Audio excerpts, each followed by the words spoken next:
Good morning everyone. So yeah, as you can imagine, if a video like this is coming out, it means it's a busy week. So yeah, I thought this would be a good time to do a video where we basically just talk about where is Yugioh now.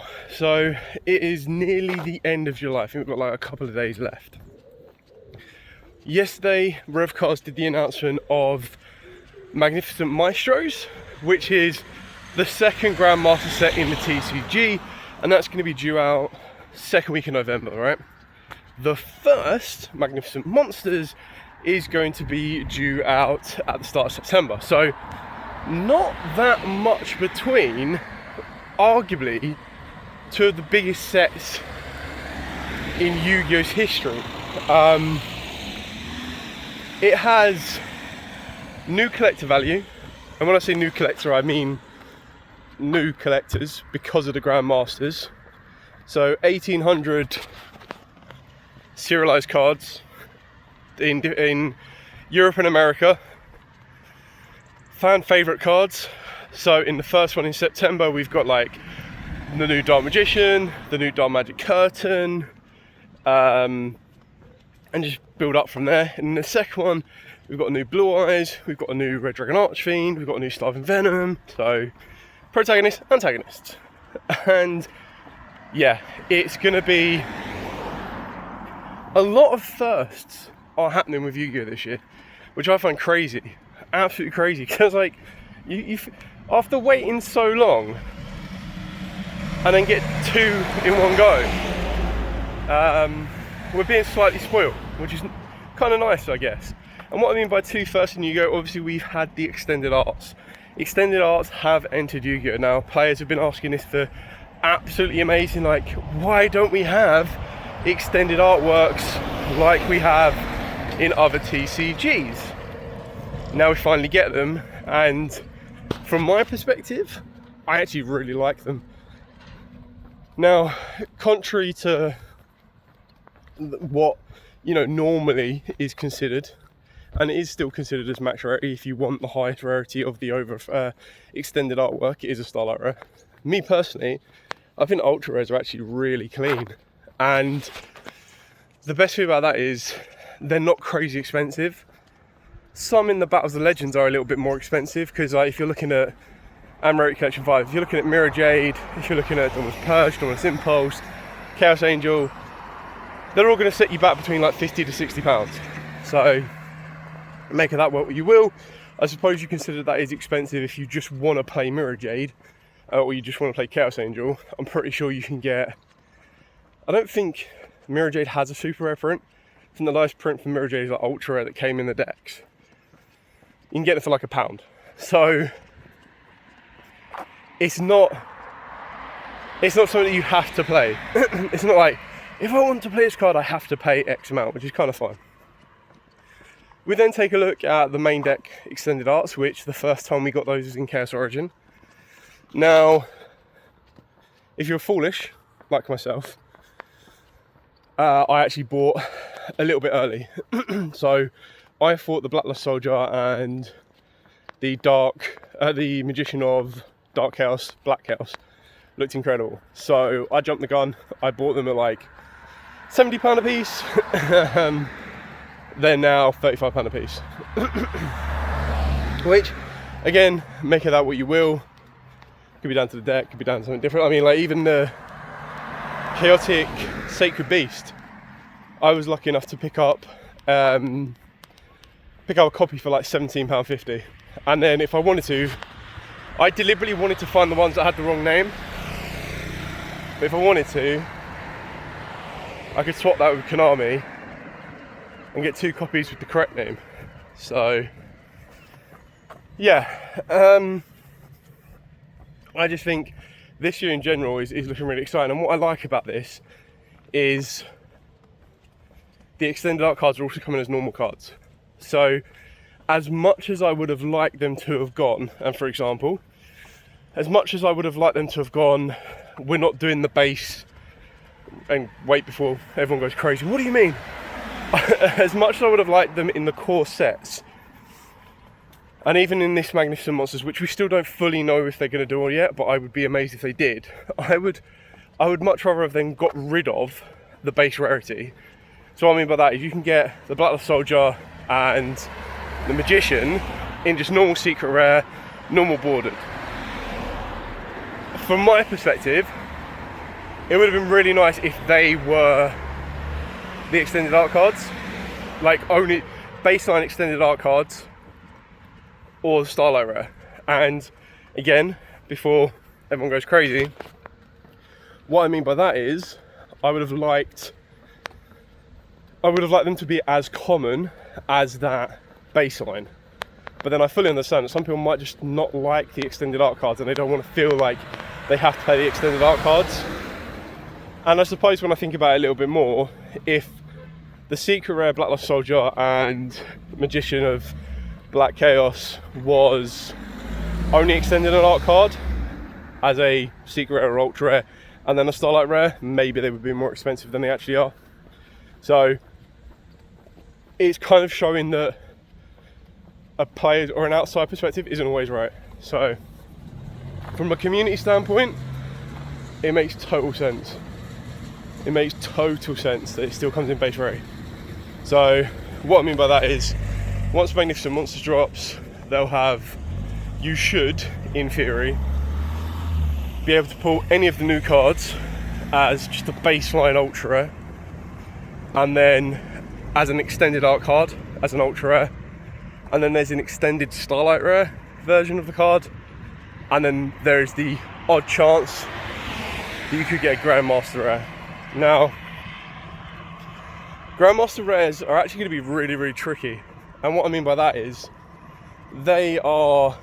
we can only go off of what the OCG prices for them were. Now,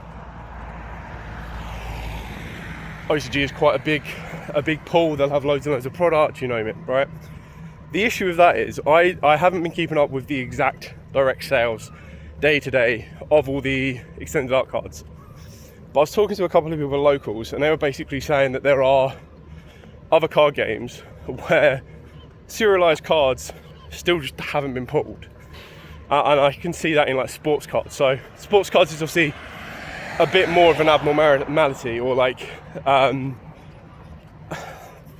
it's weird to say, right? Because Magic the Gathering did the One Ring, and there was like, that product was bought like absolute crazy. So many people bought that, right? And then the One Ring was pulled, which was a 1 of 1. And how do you value a 1 of 1 card? Because there is nothing to put it towards. So it's only valued in comparison to what someone is willing to pay. That person with the One Ring had Magic the Gathering fans and Lord of the Rings fans after it. And ultimately they ended up finding probably the best type of person to buy it, and that's a celebrity that could drop, I think it was like nearly £2 million or $2 million on it. So what I'm trying to say about the Grandmaster Rares is, for us in the TCG, and I'm pretty sure, correct me if I'm wrong, but technically, even though there'll be an EN code that's a little bit different, the OCG actually, in the whole of the region, only had 1,800 Grandmaster Rares, whereas technically in English there will be 3,600. So there's not going to be, there'll be one 67 of a card that doesn't have EN on it, but there'll be 2 67s that are in English, if that makes sense, like number 67 of any of the Grandmasters. So it's really going to come down to whether you're the buyer or the seller. If you're the buyer, wow, you got deep pockets. But it's going to be very, very tricky, because I think that if you're trying to value a Grandmaster Rare, and by all means, in my perspective, if you pull a Grandmaster Rare, you could be looking at like 3, 4, 5, sometimes maybe even 10 months' wages, which is ridiculous to think that one card is going to get you that. However, you have to find someone that can pay that amount of money. To me, I'm not that level of collector to be like, I have a Grandmaster in my collection. I would much rather have 10 grand, and this is just an example, because obviously what I'm trying to say is the blue eyes in the OCG went for $50,000, I think, which is mental. Like, who has $50,000 to pay on a card? But what I'm trying to say is, for those of you that might pull a Grandmaster Rare, and I hope all your pulls are blessed, I hope you do, or I hope you get the cards you want at least, unless you're a scalper, and then no, I hope you get jank. But yeah, it's going to be a very volatile market. So what I'm trying to say is, if you are lucky enough to pull a Grandmaster Rare, don't jump. Well, jump and celebrate, but don't let someone at locals go, hey, that's not a good card, that's only worth like $100, I'll give you $100 for it. Like, don't, okay? If your card comes out with a number on it that says X of 100, you're looking at big money. Now, obviously, it comes down to, again, I always get this wrong. It's kind of like the economical value. It's the amount you're willing to spend against the amount that you're actually willing to pay. And what I mean by that is, it's a really weird economical value, but it works out nicely. But basically, it's what you put on the value of something compared to the actual value of something. So if it says, trying to think the best and easiest example, if a pack of, I don't know, God help me out here, brain. I'm trying to think of like the right terminology I can say that doesn't get me in trouble with loads of different things. So let's say you're buying a sandwich for lunch, right? There you go, this is going to be the best option. Now, you're not that hungry. You value that sandwich for lunch at £2, right? And you go to the shop and the value is actually £3. The economical value of that £1 is the difference. Sometimes people will pay it, and they'll pay over what they actually value it for. Sometimes that sandwich might be reduced and you pay less than it's valued for, or that you valued it for. It's a weird thing. I learned economics for like 1 year back in like 16 years ago. Eek. What I'm trying to say is, right, you could value that Grandmaster Rare, if you're a seller, however you want. You can be like, I got number 69, mate. That's gonna be the most chased after number of this particular card. So I want $69,000. Now, no guarantee it'll be worth $69,000, but to the flip side of that, you'll always get someone that will go, nah, I'm not a fan of that card. I think I only value it at £10,000. Okay. But then you might, if you wait and hold on, find someone that's like, oh, I love that card. I actually value it like £72,000. Here, I'll give you a little bit extra. Obviously, they're not gonna, if you ask for 69, they're gonna be like, yep, cool, I'll give you that. But anyway, what I'm trying to say here is, Grandmasters, it's all gonna come down to what card you pull, because it will always have its own, it's going to be such a unique collection, and such a unique buyer is going to want that. Now, depending on what you pull, opens up the market. So if you were to pull the Dark Magical Curtain, you will open up, that's probably like the biggest potential market you can get from Magnificent Monsters, because not only will it open up the door to Grandmaster collectors, it will open up the door to Dark Magician Girl fans, Dark Magician fans, technically meta fans, because it is a card that a lot of duelists might consider to play. So that's your biggest pull, is that you've just opened up the door to like 7 different markets in that one.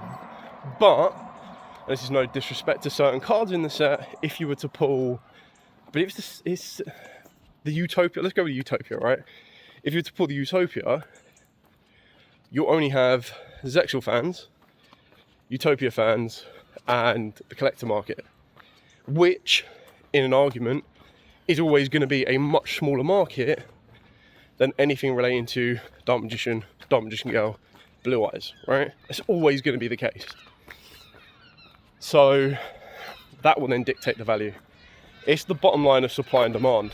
The supply of a particular Grandmaster is very, very low. The demand for certain cards will fluctuate. The demand for certain numbers will fluctuate. Like, of course, if you get 001, that's pretty cool. If you get 100 out of 100, that's also pretty cool. Unless you get someone's specific lucky number, which I can pretty much guess that people's specific lucky number is going to be a lot different. Someone could have a specific lucky number of 123. So you're like, well, I don't care about anything that you pull with a Grandmaster Rare. Someone could have a very specific lucky number of 28. So now I will be amazed if there is someone else out in that world in the same environment looking to buy the exact same card that is specifically number 28, but you never know. So I think the final story that I'm going to leave you with, and I did say that this was going to be a video about where Yugioh is, but it turned out to be a video about Grandmasters, which, you know, to each your own. I'll let you know what you think. But the example of this one, and this is just a weird example, most of you in the circle should know that it's probably about a year ago now, right? When Grandmasters first came out, there was that viral moment where in the OCG they open up their booster packs with scissors, right? And there was that viral moment where the guy opened up his pack with scissors and cut the top off of the card, or like a little sliver off the top of the card. Now, instantly, you'd be like, wow, that card's ruined. That's devalued it now. That's not going to be worth anything. There was and I can't remember off the top of my head, but it was like a vendor, like a well-known vendor. And they said, we would offer you X amount for it. And it was quite low. It was like $2,000 or something, or maybe it'd been 20 grand. And they actually actively said, this is our offer, but we do feel that the card has become viral. We believe the card is actually going to be worth a lot more than that, and a lot more than other numbers because of the story behind it. So what they mean by that is, it's not going to mean that everyone else is going to go and start, even if they've got a Grandmaster, they're going to start cutting the top off of it, because it was a very specific number. I think it's something like 57. All right, and the number's irrelevant, but the idea is that if someone owns that card, they've got that story to go with it. They could be like, this is the card that was viral because someone cut the top off of it. And basically that vendor had said that because of the viral story behind it, it has a little bit added value. So, because more people know of that card. It's a legend now. Like, even Konami, when they announced Magnificent Monsters, they put like a line that said, be careful opening it with scissors, or like, I paraphrased it, but kind of along that line. Anyway, it's going to be fascinating to see where that evolves, changes, happens, and what it does for the Yu-Gi-Oh market, what it does for Yu-Gi-Oh products. There is the expectation that a lot of scalpers will come across from different games to do it. Pre-orders have already been crazy. Pre-order prices have already been crazy. So there's just a lot to take into account in regards to it. But really excited for it. Can't wait to get the set.